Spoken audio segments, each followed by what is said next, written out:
Oke, Assalamualaikum warahmatullahi wabarakatuh. Waalaikumsalam warahmatullahi wabarakatuh, guys. Mana nih? Ketemu lagi ya? Yang sekarang yang ke-9 kayaknya. Yang 9. Iya.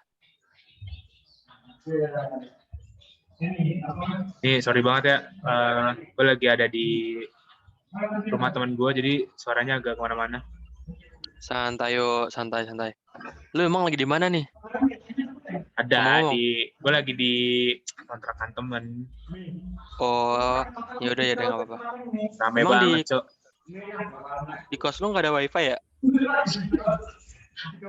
Gak ada, Cok. Sorry banget nih, gue numpang kontrakan. Oh, ya udah nggak apa-apa. Berisik anjing, ini ada yang Aman. nonton SpongeBob anjing. Aman. Kalau ada yang nyanyi jangan dihiraukan ya. Iya, keterbatasan tidak ini membatasi kekreativitasan kita. Ayo kita bab 9 ya. Bab 9 tuh di materi flow control ya kalau nggak salah. Ya, ngebahas flow control sekarang. Nah, flow control tuh apa sih harusnya? Kayak fungsinya tuh buat apa gitu? Nih, gue buka deh. Iya.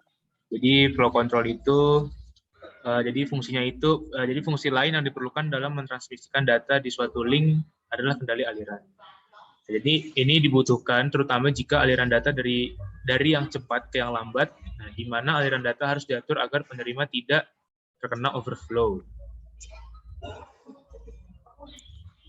Nah, jadi tidak. Oh iya. Lanjut. Maaf. Nah, jadi flow control itu ada dua jenisnya ya. Ada start stop dan juga yang kedua itu mengatur besarnya aliran. Nah, ini gue langsung aja nih ke yang start stopnya. Boleh. Nah, jadi start stop itu aliran data diatur sesuai dengan permintaan pihak penerimanya. Nah, jika penerima merasa buffer penerimaannya penuh, maka ia akan mengirimkan sinyal stop ke pengirim. Dan jika buffer penerimanya itu kosong, ia akan mengirimkan sinyal start ke pengirim. Nah, jadi teknik ini sederhana dan relatif mudah untuk diimplementasikan. Nah, jadi ada dua contoh yang bisa contoh umum dari teknik start stop, yaitu ada RTS, CTS untuk hardware flow control-nya dan juga X-on dan X-off untuk software flow control. Oke. Dari apa tadi? Teknik start dan stop ya. Startup tuh gue mau nambahin aja sih ini. Startup tuh ada dua contoh kan, RTS dan CTS. Nah, Betul. RTS itu artinya request to send. Kalau CTS, clear to send. Nah, ini digunakan di dalam saluran tambahan untuk mengomunikasikan informasi kendali aliran selain TX, RX, dan GND.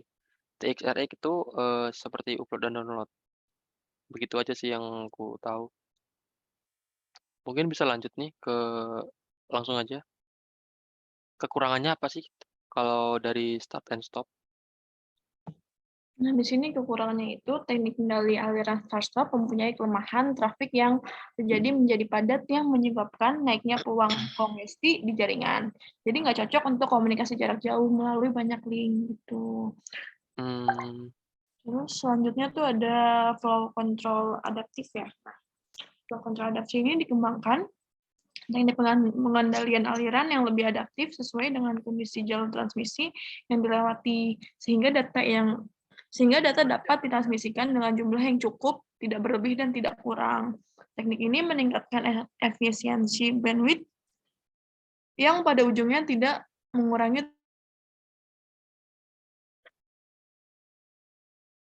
dari aku.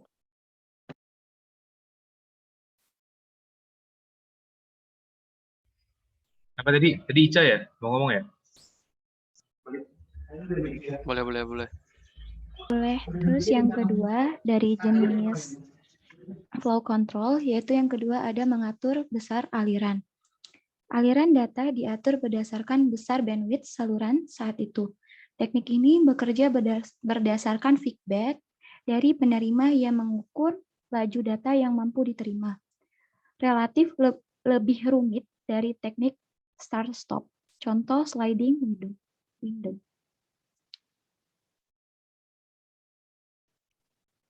Selanjutnya, yaitu ada perhitungan waktu transmisi. Penggunaan IRQ menyebabkan waktu transmisi sama dengan waktu dari mulai paket dikirim sampai dengan waktu diterimanya atau acknowledge oleh pengirim. Komponen waktu transmisi bisa dihitung dengan penyederhanaan pada skema. Mungkin itu aja.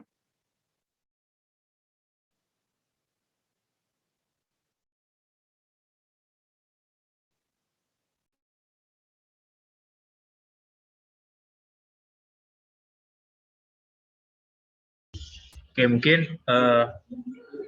selanjutnya gue jelasin aja. Jadi kita kan materi sebelumnya udah ngebahas backward error control. Nah, ini kita akan memperdalam lagi dalam materi 9 ini.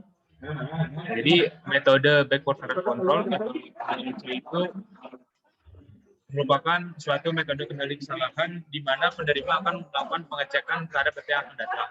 Dan jika data yang diterima diketahui telah mengalami error, maka penerima akan meminta pengirim untuk mengirimkan kembali data tersebut sampai data yang diterimanya itu sudah benar. Nah, lalu pada metode ini keputusan untuk mengirimkan ulang atau tidak itu tergantung dari feedback dari penerimanya itu. Nah, saat pengirim mengirimkan data, maka pengirim akan menyimpan salinan data tersebut sampai ada feedback dari penerima bahwa telah tiba dengan benar ke penerima.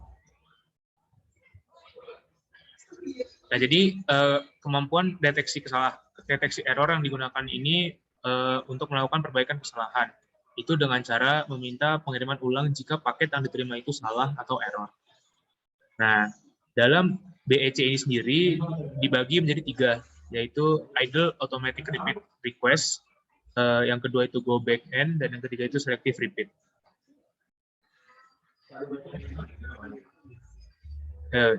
Reja dengar Reja? Iya. Nah, mau jelasin nggak nih, Ja? Yang idle automatic dulu deh. Idle ARQ. Idle ARQ ya. Nah, idle ARQ ini metode ARQ, paket yang disampaikan ke penerima akan diperiksa terlebih dahulu kan, apabila ini paket yang diterima mengalami error atau tidak. Nah, feedback ini akan dikirimkan lagi oleh penerima ke pengirim.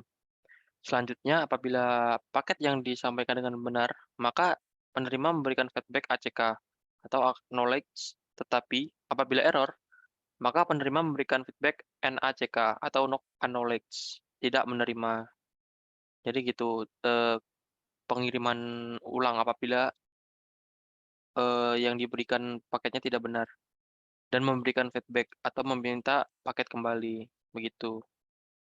Nah, selanjutnya tuh ada idle ARQ. Apabila suatu paket tidak pernah sampai ke penerima, maka penerima tidak akan mengirimkan feedback.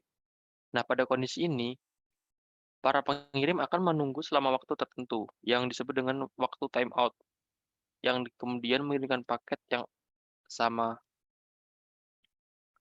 Nah, jadi contohnya tuh kayak pengirim tuh menunggu feedback sampai dalam waktu yang tertentu, dan jika tidak ada respon, maka pengirim harus mengirimkan kembali paket tersebut.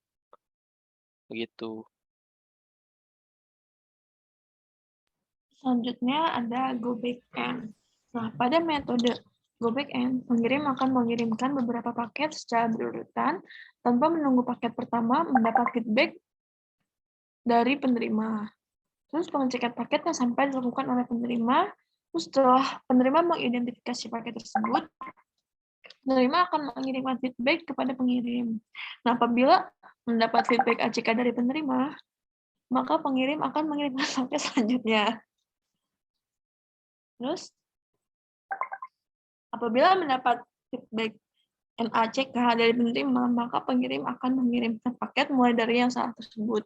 Terus, keterurutan data di sisi penerima akan selalu tetap terjaga. Terus selanjutnya itu ada selective repeat. Nah, siapa yang mau ngejelasin? Ya, boleh deh. Jadi yang ketiga ada selective repeat. Metode ini mirip dengan go back end, Hanya saja pengiriman dan pengecekan paket tetap dilakukan walaupun ada paket yang error saat diterima. Pada selective repeat, pengiriman ulang paket hanya dilakukan untuk paket yang salah saja. Paket data bisa saja untuk diterima dengan tidak berurutan.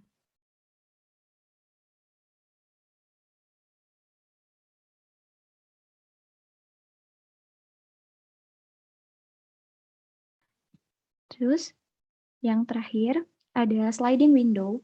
Jadi ini salah satu teknik yang sejak awal dibuatnya protokol internet adalah teknik sliding window.